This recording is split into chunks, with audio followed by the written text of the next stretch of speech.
Conceding they don't know how long the shutdown will last, aides to President Trump are shaming Democrats for closing down the government. It's like a 2-year-old temper tantrum to say, I'm going to take my toys and go home because I'm upset about something else. My favorite is still the Schumer shutdown. So it's got that nice little ring to it, doesn't it? But privately, CNN has learned President Trump has confided to aides and allies he worries he will ultimately take the blame.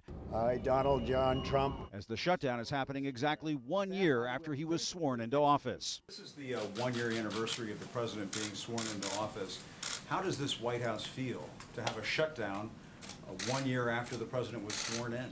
Well, Jim, I think it's disappointing that Congress has chosen to shut down the government, and particularly Senate Democrats have at the 1-year anniversary. But is it a reflection at all of the leadership coming out of the White House? I think it's a reflection, candidly, of the position that many in the Democrat Party find themselves in.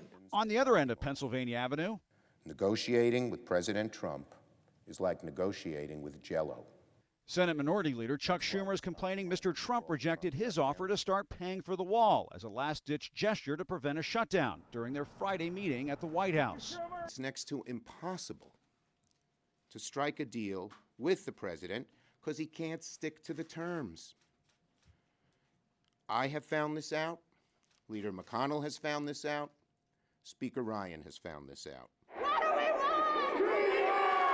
Democrats have dug in their heels, insisting on an agreement to protect the young undocumented immigrants known as the Dreamers in exchange for their help in reopening the government, outraging Republicans.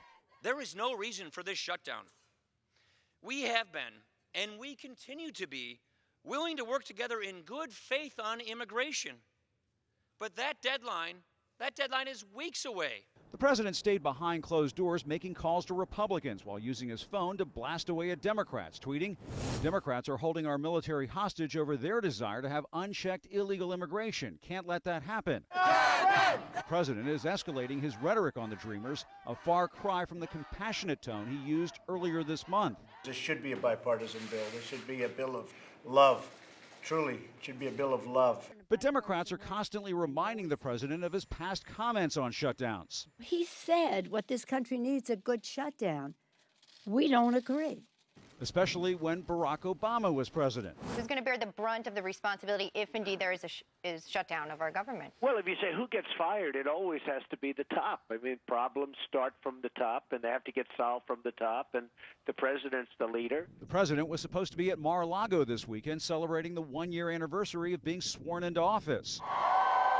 Instead, he can hear the protests from the Women's March in Washington right outside the White House. It was 1 year ago when the president promised fundamental changes for the U.S. This American carnage stops right here and stops right now. That combative tone from that January weekend has lasted throughout the president's first year in office in ways the nation won't soon forget. This was the largest audience to ever witness an inauguration, period, both in person and around the globe.